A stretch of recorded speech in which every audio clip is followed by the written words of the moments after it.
Hi friends, welcome back to India all in one channel.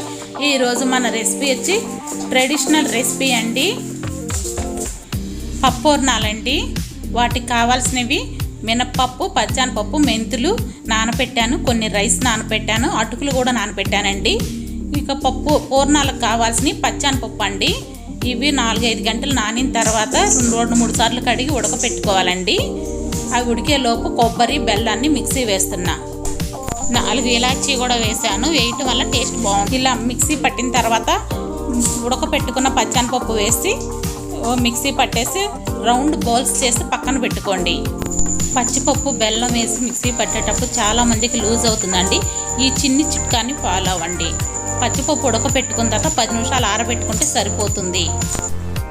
పూర్ణాలు ఎంత గట్టిగా వచ్చినాయో చూసారండి. ఇప్పుడు ఫ్రైకి సరిపడినంత ఆయిల్. ఇప్పుడు దోస పిండి అండి, ఇవన్నీ నానబెట్టాను కదా, వాటిని మిక్సీ చేసి ఒక 5-6 గంటలు పిండి పులిస్తే చాలా బాగుంటుంది. రుచికి సరిపడినంత చిటికెడు సాల్ట్ అండి, 1 స్పూన్ షుగర్ అండి. షుగర్ వేయటం వల్ల రెసిపీ టేస్ట్ బాగుంటుంది. పైన తింటున్నా కానీ స్వీట్ తగులుతుందండి పిండిలో. ఇప్పుడు ఆయిల్ బాగా హీట్ అయిన తర్వాత ఒక్కొక్క పూర్ణం పిండిలో ముంచి ఆయిల్లో వేసుకోవాలండి. చాలా జాగ్రత్తగా వేసుకోవాలి. ఇవి పగలకుండా వేసుకుంటే చాలా బాగా వస్తాయండి. పగిలితే ఏంటంటే నూనె అంతా పాడైపోతుంది.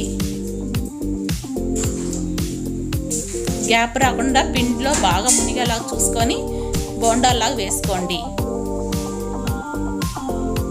మీడియం ఫ్లేమ్లో పెట్టుకొని ఫ్రై చేయండి. గోల్డెన్ బ్రౌన్ కలర్కి వస్తే చాలా క్రిస్పీగా టేస్టీగా ఉంటాయండి. చూసారా అండి ఎంత బాగా వచ్చినాయి పప్పూర్ణాలు. మా వీడియోస్ కానీ మీకు నచ్చినట్లయితే లైక్ చేయండి, షేర్ చేయండి, సబ్స్క్రైబ్ చేసి పక్కనున్న బెల్ బటన్ని క్లిక్ చేయండి.